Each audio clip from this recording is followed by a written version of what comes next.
Et maintenant, c'est l'heure de ce match dont on attend beaucoup parce que, contrairement à ce qu'on aurait pu penser, quelques joueurs qui rentrent, Juan Martín Hernández qui s'est blessé, mais ils sont prêts. C'est parti, coup d'envoi donné à l'instant même par Nicolas Sanchez, le joueur de l'Union Bordeaux-Bègles. Ils sont à l'opposé, c'est pas terminé. Les Français qui envoient du jeu dans ce début de match avec Maxime Mermoz qui va servir Brice Dulin avec le relais maintenant de Claire. Ils sont bien en place les Français, ils se replacent bien sur la largeur. Ils arrivent à alimenter avec beaucoup de vitesse les zones de ruck. Et puis Camol qui joue debout, qui a pu transmettre à Yohan Maestri. On est quasiment sur la ligne des 22 mètres de cette équipe argentine. Bataille dure, bataille sévère sur cette zone de ruck. Ballon peut-être récupéré par les Argentins. Intervention de Monsieur Walsh, pénalité pour la France. Et voilà la première initiative française qui a balayé pratiquement. 15 points au pied la semaine dernière contre l'Australie, 100% de réussite. C'est la fiche statistique de Frédéric Michalak à l'issue du match contre l'Australie. Il a l'opportunité d'ouvrir le score ici à Lille. C'est parti, ça passe pour le buteur français. France 3, Argentine 0 début. Avec la confiance engrangée la semaine dernière, l'équipe de France va envoyer du jeu ce soir. Elle est bien tapée. Elle est bien tapée, à la lutte elle va être intéressante. Les Guissamon était présent. Landajo a libéré. Le relais du capitaine Fernandez Llobet. Landajo à nouveau pour Sanchez. Et attention, il a pris l'intervalle. Nicolas Sanchez et il a du soutien, celui de Marcelo Bosch et l'équipe de France qui n'avait pas concédé le moindre essai la semaine dernière contre l'Australie en encaissant après à peine 5 minutes de jeu. La réaction immédiate des Pumas. On est servi en termes de jeu. Les Argentins rendent coup pour coup aux Français. Qu'est-ce que c'est bien joué cette semi-attaque avec un intervalle, crochet intérieur, il va prendre l'intérieur derrière, un appel, soutien axial, deux passes et c'est Marcelo Bosch qui va finir sous les poteaux. Permettre contre les Australiens, ils étaient bien montés, ils avaient mis beaucoup de pression sur le premier rideau. Là, ils n'ont pas attendu, ils ont laissé les Argentins jouer avec le ballon. Ils ont des appuis, les Argentins, ils en ont profité. On va suivre avec attention la réaction des Bleus menée ici à Lille. Marqué un essai splendide la semaine dernière à Cardiff, cadrage débordement sur Leif Penny. Il sort pas, c'est bon de relance encore. Machno, attention, il n'a pas contrôlé ce ballon. C'est dangereux une nouvelle fois avec Sanchez. Il y a du soutien. Quelques petites erreurs là en ce début de match qui peuvent coûter cher. Les Argentins sont de retour. De sens. Heureusement qu'ils se sont trompés de sens. Fernandez Llobet qui repique dans l'axe. Il y a des trous dans la défense bleue. Et ça va vite. Landajo, il y a un bras tendu, il y a un avantage en cours, ça peut peut-être profiter à Morosino. On va revenir à une pénalité à l'avantage des Argentins. Heureusement pour nous, heureusement qu'on n'est qu'à la 10e minute, mais on en a pour notre argent. Nicolas Sanchez dans le rôle de buteur, joueur de l'Union Bordeaux-Bègles, méconnu. Il n'a été titularisé qu'une seule fois dans le top 14. Il passe cette pénalité, il donne 7 points d'avance. Ils sont rentrés pour repartir en tournée. Une équipe qui a déjà 12 matchs au compteur depuis le début de la saison. Il fait un bon début de match. Il a piqué la place de poche. On connaissait le demi-Vergalo. Il a piqué sa place. On est peut-être en train de comprendre ce soir et les Argentins qui envoient toujours du jeu et qui progressent avec Landajo à nouveau qui joue dans le petit périmètre. Avantage en cours, voilà. Attention, les Français sont bijoux. Ouais. Vraiment, vous avez remarqué ce que nous a dit Cédric Baudou. Il arrache quelques graines d'herbe, quelques herbes sur la pelouse. Comme pendant qu'il dort la nuit, il arrache de l'herbe pour voir d'où vient le vent. Ça, c'est un rêve que vous avez souvent fait. Du ballon après 16 minutes de jeu, les Argentins font bonne figure à Lille. Beaucoup de rythme et des passes sur un pas. Le petit coup de pied à suivre et qui on retrouve une nouvelle fois, Farias Cabello. Il est inépuisable, il a des grandes mains, des faux airs de Chabal. Il est partout. Et attention à Lucas Amorosino qui a vu dans le second rideau il y avait une faille, mais Brice Dulin est bien placé et il a envie de relancer. Le Drogo, c'est du hurrah rugby, là ça joue dans tous les sens avec Michalak qui a pu croiser avec Florian Fritz. Les Bleus qui n'hésitent pas à relancer depuis leurs 22 mètres. Machno qui va attaquer la ligne. Maestri au relais dans l'axe. Yohan Maestri remis de son limbago. Le relais de Nicolas Mas. Oui, c'est en sous-nombre si le ballon sort. Il y a vraiment beaucoup de bleus face aux Argentins. Il y a un Argentin au sol d'ailleurs. En attendant, cette action se poursuit avec Louis Picamol qui rafute. Louis Picamol, il n'y a pas de soutien s'il arrive avec Pascal Papé, avec Maxime Hormoz, le cadrage débordement et le retour intérieur, il n'y a pas d'en avant, c'est un essai au bout. Le 33e peut-être, c'est fait. 33e essai de Vincent Clerc en équipe de France sur ce mouvement de grande envergure. Et qui a du mal à s'en remettre d'ailleurs. Il est sur la ligne des 40 mètres argentine. C'est Louis Picamol qui fait la différence. Il tient sur ses appuis, il arrive à trouver un espace dans son dos. Ensuite une belle accélération. Et derrière la récupération de Vincent Clerc qui va finir le travail. De transformation, Frédéric Michalak dans la même position. Il a réussi son coup de pied tout à l'heure. Ça passe pour le buteur français. L'équipe de France revient. Jeu de mouvement comme on aime en voir. Il y a un peu de pogo aussi. Un peu aussi. Quand il se déplace sur toute la profondeur et la largeur du terrain. 20 minutes de jeu, Fabien, 9 minutes 40 de temps de jeu effectif. C'est énorme. On est parti sur des bases très élevées et ça continue.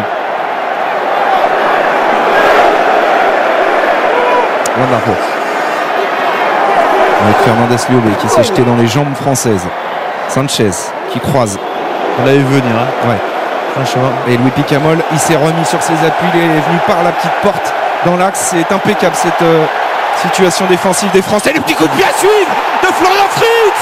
Et le doublé, le 34e. Vincent Clerc, le serial marqueur des Bleus. Vincent Clerc. C'est bien fait, ça c'est bien fait, c'est joué juste. Ce petit jeu au pied alors que c'était fermé, complètement fermé. Les Français qui sont en train de reprendre la main sur ce match. Fritz qui arrive à glisser son ballon dans le dos de la défense. Fritz c'est un joueur qui s'envoie, c'est un joueur qui est puissant, c'est un joueur aussi qui est capable de lire. Dernière minute et il permet à l'équipe de France de repasser en tête. Tentative de transformation réussie par Frédéric Michalak. On va la jouer en déviation, on va la garder, on va avancer. On va regarder combien les Français se mettent dans l'alignement. Ils sont complets. Non, ils ont détaché un joueur, c'est en troisième ligne, donc c'est une touche à 6+1 avec un numéro 8 en relayeur, ça ressemble à un ballon porté. Ça peut ressembler à un ballon porté. 5+1, pas de demi-mêlée, ça peut ressembler à un ballon porté. Zarzeski pour Fulgence Ouedraogo. Le voici, le ballon porté. On va essayer de bien conduire ce camion bleu. C'est Louis Picamol qui est en possession de ce ballon. Ça se structure. Pour l'instant, ça n'avance pas beaucoup. Bien contré par les Argentins. Du coup, ballon mis au sol. Nyanga au près qui perce la défense argentine qui accélère. Quelle accélération de Yannick Nyanga! Il nous a fait vibrer avec ses larmes sur la Marseillaise. La semaine dernière, il s'offre un essai. Quel essai de Yannick Nyanga, son 5e. Il a rebondi sur le défenseur, sur deux défenseurs. Et l'accélération derrière comme un 3/4. Et hier, il joue au Stade Toulousain entre 2006 et 2009. Vous faites très bien d'en parler à ce moment, Philippe, sur ce 6-1 de Yannick Nyanga, privé d'équipe de France pendant 5 ans et qui fait des tests de novembre absolument splendides. La transformation. Pas de faute, contrairement au début de match. Et les Argentins qui ont encore envie de tenter dans cette fin de première période. Un ballon récupéré par les Bleus. Ouais. Et il va mettre ce ballon en touche, Nicolas. Mais freiné. Et on s'est régalé tout au long de cette première période, Fabien. Quel match, 4 essais déjà. Il va falloir trouver des ressources pour revenir en deuxième période. Et c'est un Pascal Papé. Vous êtes à température ce soir, vous êtes bouillant. Pour ce grand match de rugby, c'est reparti pour ce France-Argentine, deuxième acte. Coup d'envoi donné par Frédéric Michel. Il y avait pourtant un surnombre sur les extérieurs. C'est peut-être encore le cas avec Morosino, mais la porte s'est refermée.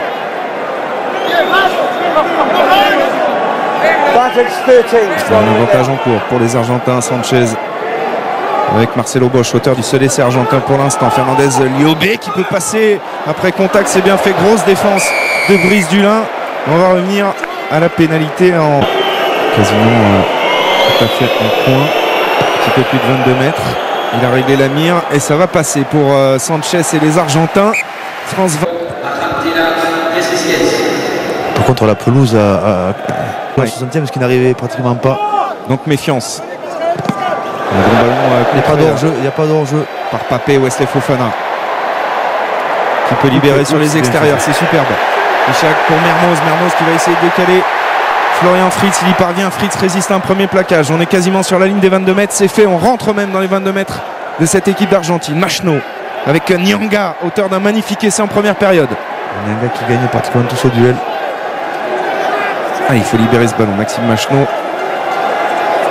Allez, sans le drop. Sans le drop. Michalak, bien vu. Face au perche. Le réalisme, il en avait claqué un contre les Australiens. Il récidive ce soir à Lille. Des choix de joueurs matures. Ça, c'est le Michalak sud-africain, j'ai envie de dire, hein, qui a vraiment pris cette gestion du jeu, des temps forts, des temps faibles, et il concrétise. Et puis il se connaît, il force plus ses frappes. La porte était fermée. Hein. C'est pas une porte de salon. Hein. Ça se replace vite. On voit que les Argentins ont progressé dans ce domaine-là. Ils se replacent très très vite. Petit point sur Carriza. Boniface pour que l'on revoie enfin cette statue qui trônait à Mont-de-Marsan à l'entrée du stade. En attendant, Sanchez passe cette pénalité. Morgan Parra a envie d'avoir du temps de jeu, de montrer ce qu'il sait faire. Mais introduction pour Landajo. Parce que le J ça commence pro en Argentin. Mais les chahutés peut-être récupérés par les Français, non? L'Argentin la conserve avec Sanchez qui va trouver une touche. Quelle pression depuis le changement de première ligne. Ça joue vite. Il y a des espaces peut-être à prendre. Avec Brice Dulin qui revient intérieur et qui fait avancer son équipe systématiquement. C'est une confirmation du talent de Brice Dulin. Champion de France de Pala. Hein. Vous avez peut-être lu le très beau reportage de notre confrère Arnaud Bourrel dans les colonnes de l'équipe ce matin. Il aurait pu être un seul échec pour Frédéric Michalak ce soir. 4 sur 5, un drop à ajouter à sa belle ligne de statistiques. C'est parti et bien parti pour Frédéric Michalak qui passe cette pénalité, et la France. Dino Suter remplace Yoann Maestri pour l'équipe de France. Deuxième sélection pour l'homme de Vanuatu, le Wallisien Jocelyn Suta, qui aura 30 ans demain. Rejoint Toulon en même temps que Philippe Saint-André. Il a souvent pris dans ses bagages. Sous les ordres maintenant de Bernard Laporte sur la rade.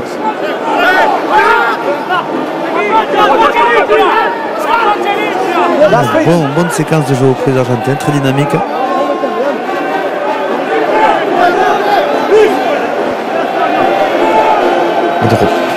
Drop de Sanchez, il est bien placé. Et voilà, ça part bien et ça passe.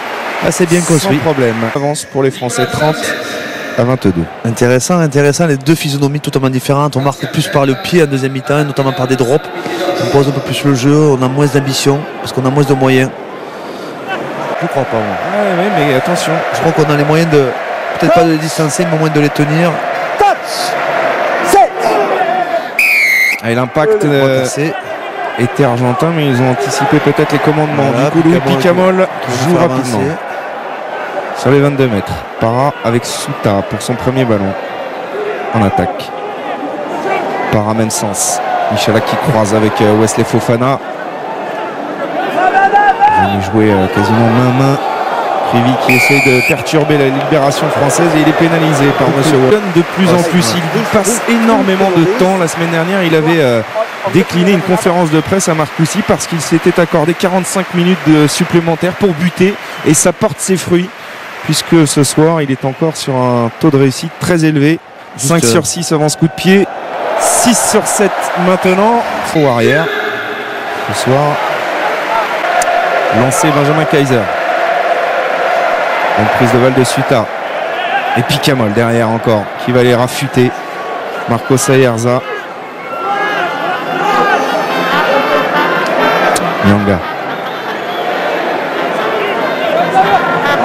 Parra. Ouais, c'est involontaire, mais il est obligé de le sanctionner, hein, clairement, monsieur Walsh. Frédéric Michalak. C'est sa distance, il force pas. Jusqu'au 40, il force pas.